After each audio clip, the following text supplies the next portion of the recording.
साल 1932 ऑस्ट्रेलियाई फौज की एक टुकड़ी स्टैंड बाय पर थी। देर रात एक खबर लाता है कि दुश्मन नाले पार के खेत में इकट्ठा है। फौज तुरंत अपने हथियार जमा करती है। मशीन गन, बंदूक, गोलियां जीप पर लादकर फौज की टुकड़ी खेतों की तरफ बढ़ जाती है। फिर दुश्मन का काफिला बेखबर था इस सबसे। फौज ने छिपकर अपनी पोजीशन ली और अचानक गोलियों की बौछार शुरू हो गई। जब तक सब कुछ शांत हुआ, दुश्मन के महज 12 सैनिक मारे गए थे, जबकि फौज 1000 से ज्यादा राउंड फायर कर चुकी थी।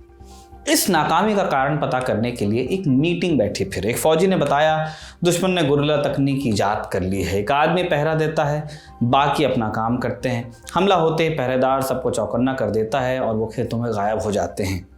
प्रथम विश्व युद्ध जीतने वाली ऑस्ट्रेलियाई फौज ये सुनकर हैरान हो गई। युद्ध चलता रहा, लेकिन सालों की छापामार जंग के बावजूद फौज सिर्फ गिनती के दुश्मन मार पाई और धीरे धीरे दुश्मन ने पूरे ऑस्ट्रेलिया पर कब्जा भी कर लिया। अब इसके आगे जो हम आपको बताएंगे वो सुनकर आपको लगेगा कि शायद मजाक है, लेकिन मजाक नहीं है। इसलिए आपको पहले बता देते हैं कि ऑस्ट्रेलिया की फौज जिस दुश्मन से हारी थी वो असल में इंसान न होकर एक चिड़िया थी, और चिड़िया भी ऐसी जो उड़ नहीं सकती थी। नमस्ते, मैं हूं निखिल और आप देख रहे हैं ऐतिहासिक किस्सों कहानियों से जुड़ा रोजाना का कार्यक्रम तारीख, जिसमें आज हम आपको सुनाएंगे कहानी एक अजीबोगरीब युद्ध की। कहानी शुरू होती है 1929 से। दुनिया में भयानक मंदी का दौर था। फसलों की कीमत कम हुई, लिहाजा किसानों ने खेती करना बंद किया। पूरे ऑस्ट्रेलिया पर भोजन का संकट आ सकता था, तो सरकार हरकत में आई। किसानों से वादा किया कि आप गेहूं उगाइए, हम उसको खरीद लेंगे। बीज और उर्वरकों पर सब्सिडी मिलेगी अलग से। तो किसान माने। गेहूं के बीज बोए गए और जल्दी लहलहाती फसल तैयार हुई। और अब बारी थी फसल को काटने की, लेकिन ऐन मौके पर सरकार पलट गई। उन्होंने सही दाम चुकाने से इनकार कर दिया। अब किसान भी अड़े रहे, बोले कि जब तक सही दाम नहीं मिलता तब तक फसल हम काटेंगे ही नहीं। सरकार और किसानों के बीच गतिरोध चलता रहा कि तभी एक तीसरे प्लेयर की एंट्री हुई, ईमू। ईमू ये एक चिड़िया है। सफ़ेद बालों, लंबी टांगों, लंबी गर्दन वाली ये चिड़िया सिर्फ ऑस्ट्रेलिया में पाई जाती है या फिर दुनिया भर के चिड़ियाघरों में। इसकी खास बात यह है कि ये उड़ती नहीं है, हालांकि 50 किलोमीटर प्रति घंटा की रफ्तार से दौड़ सकती है। हुसैन बोल्ट से कितना ज़्यादा है, कमेंट बॉक्स में लिख के बताइएगा। साल 1932 की उन गर्मियों में ईमू का एक टोला तटीय इलाकों से अंदरूनी इलाकों की तरफ बढ़ रहा था। ये उनके प्रजनन का समय था। 20,000 ईमू का टोला जब अंदरूनी ऑस्ट्रेलिया पहुंचा, वहां उन्हें पकी पकाई फसल खड़ी दिखाई दी। उन्होंने आओ देखा ना ताओ खेतों में घुस गए। ईमू के लिए ये मुफ्त की पार्टी थी। ढेर सारे गेहूं बीज उनका है, लेकिन यही पार्टी किसानों के लिए मुसीबत का सबब बनी। किसानों ने जो तारबंदी की थी, जो बाड़ लगाई थी, वो खरगोशों और छोटे जानवरों के लिए थी, जबकि ईमू इतनी बड़ी होती है कि 6 फुट की ऊंचाई तक वो पहुंच सकती है। काफ़ी बड़ा जानवर होता है, बड़ी चिड़िया होती है। आप अगर कभी चिड़ियाघर में जाके देखेंगे तो अपने खुर जैसे पाँव से ईमू ने तार बाड़ को तोड़ डाला, और जब तार टूटा और जब बाड़ टूटी तो ईमू के साथ साथ खरगोश की भी पार्टी हो गई। किसान परेशान हो गए, वो सरकार के पास गए और सरकार के लिए भी ये एक बड़ा मुद्दा बना। वो किसानों से मोल भाव कर रहे थे, लेकिन फसल बर्बाद हो जाना वो अफोर्ड नहीं कर सकते थे, क्योंकि इससे तो भूखे मरने की नौबत आ जाती। आप देखिए, ऑस्ट्रेलिया एक आइलैंड है, बाहर से लाने में बहुत टाइम, एनर्जी, रिसोर्सेस लगेंगे। लिहाजा सरकार में रक्षा मंत्री सर जॉर्ज पियर्स ने फौज को भेजा ताकि वो ईमू का सफाया कर सके। अब पियर्स मान के चल रहे थे कि मशीन गन की मदद से कुछ ही दिनों में ईमू की समस्या से निजात मिल जाएगी। एक बार स्प्रे करेंगे सब मरेगी। अब पियर्स को बाकायदा ये लग रहा था कि ये उनके फौजियों के लिए एक अच्छी टारगेट प्रैक्टिस भी होगी। पियर्स हालांकि ईमू के स्वभाव को जानते नहीं थे। उन्हें अंदाज़ा नहीं था कि इस फैसले से उन्होंने अपने पैरों पर कुल्हाड़ी मार ली थी। आप देखिए, युद्ध की ट्रेनिंग जो इंसान ने ली है वो कुछ 1000 वर्षों की ही है। उन 1000 वर्षों में ही उसने स्किल को अक्वायर किया है। मॉडर्न वेपन्स की बात करेंगे आप तो सैकड़ों वर्षों तक सिमट जाते हैं, लेकिन ईमू की जो ताकत है वो लाखों साल के एवोल्यूशन से इकट्ठा हुई है, और आप उससे निपट जाएं नामुमकिन नहीं है, मुश्किल बहुत है। जब तक युद्ध खत्म हुआ, Pearce minister of the Emu War के नाम से जाने लगे, मखौल बना। बहरहाल अक्टूबर 1932 में सेना ने ईमू युद्ध की शुरुआत की। सेना की एक टुकड़ी 2 मशीन गन और 10,000 राउंड गोलियां लेकर ईमू को मारने के लिए रवाना हुई। लेकिन इससे पहले कि फौज एक्शन लेती, इसी बीच बारिश हो गई, जिसके चलते ऑपरेशन को टालना पड़ा। बारिश से पहले ईमू एक इलाके में थे, लेकिन बारिश के बाद वो तितर बितर हो गए, पूरे इलाके में फैल गए। फौज मानकर चल रही थी कि ये काम आसान होगा, टारगेट प्रैक्टिस होगी।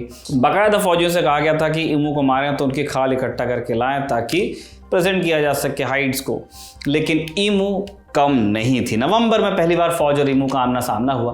कैंपेन नाम के कस्बे में 50 ईमू देखी गई। 50 चिड़िया की बात कर रहे हैं, इतनी बड़ी। फौज जैसे ही उन्हें मारने पहुंची, ईमू ने दौड़ लगा दी।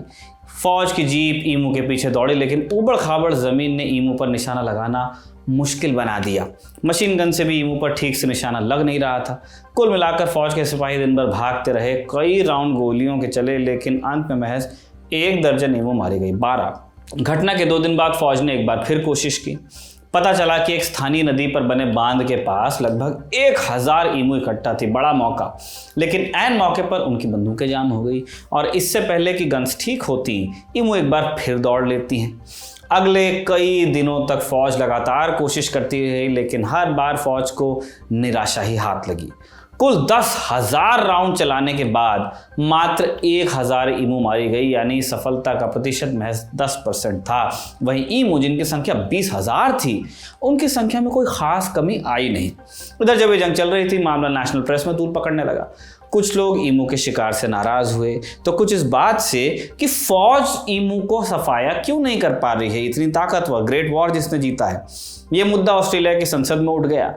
सवाल होने लगे, प्रेस में बयान छपे। मसलन एक बयान तो ऐसा छपा कि ईमू ने छापामार तरीके अपनाने शुरू कर दिए हैं। हर पैक का एक लीडर है जो नज़र रखता है। इस दौरान पैक के बाकी साथी दाना चुगते हैं, लेकिन जैसे ही हमले की आहट होती है, लीडर सबको आगाह कर देता है। अजीबोगरीब बयानों में यह अकेला बयान नहीं था। लोगों ने ईमू को ना मार पाने के अलग अलग कारण बताए। मसलन एक बड़ा कारण यह था कि ईमू की मोटी खाल पर गोलियों का असर नहीं होता था। थेरी। संडे हेरल्ड में एक फौजी का बयान छपा, ईमू को मारने का सिर्फ एक तरीका है कि उसके सिर के पीछे मारो या सर के आगे, लेकिन वो भी तब जब उसका मुंह खुला हो। एक मेजर ने कह दिया कि अगर इन चिड़ियाओं जैसी हमारी एक डिवीजन होती, हम दुनिया की किसी भी फौज का सामना कर सकते। ईमू का मुद्दा जैसे जैसे गरमाया, बात बचकानी होती चली गई। प्रधानमंत्री जोसेफ लायंस से एक सांसद ने पूछ ही लिया कि क्या हमें ईमू को मेडल दे देना चाहिए। इस मुद्दे पर सरकार की किरकिरी होते देख अंत में फौज को वापस बुलाया गया। उधर ईमू अपने काम में लगी रही। किसान फसल बर्बाद होते देखते रहे। वो दोबारा सरकार के पास पहुंचे, लेकिन अब तक कोई सोल्यूशन नहीं था, कोई चारा नहीं। तो एक बार फिर फौज को उतारा गया, फिर से ऑपरेशन शुरू हुआ, एक और जंग, और इसका भी नतीजा पहली जंग जैसा ही रहा। इसीलिए मैंने कहा, कुछ हजार साल, कुछ सैकड़ों साल की ट्रेनिंग से आप लाखों साल के एवोल्यूशन को हरा पाएं, जरूरी नहीं है। दूसरी बार की शुरुआत में फौज को थोड़ी सफलता मिली। पहले 2 दिन में सेना ने 40 ईमू को मारने का दावा किया, लेकिन अंत तक ढाक के पात 3 ही रहे। सेना फिर वापस बुलाई गई। इस युद्ध का अंतिम नतीजा क्या हुआ? साल 1933 से 1948 के बीच फौज ने 4 बार ईमू के सफाई की कोशिश की, लेकिन हर बार वो नाकाम साबित हुए। ईमू की जनसंख्या कम होने के बजाय बढ़ती रही। इस समस्या का जब कोई हल नहीं निकला, अंत में सरकार ने एक नया तरीका निकाला। ये भी बड़ा इंटरेस्टिंग है। ईमू के सर पर इनाम रखा गया, चिड़िया के सर पे।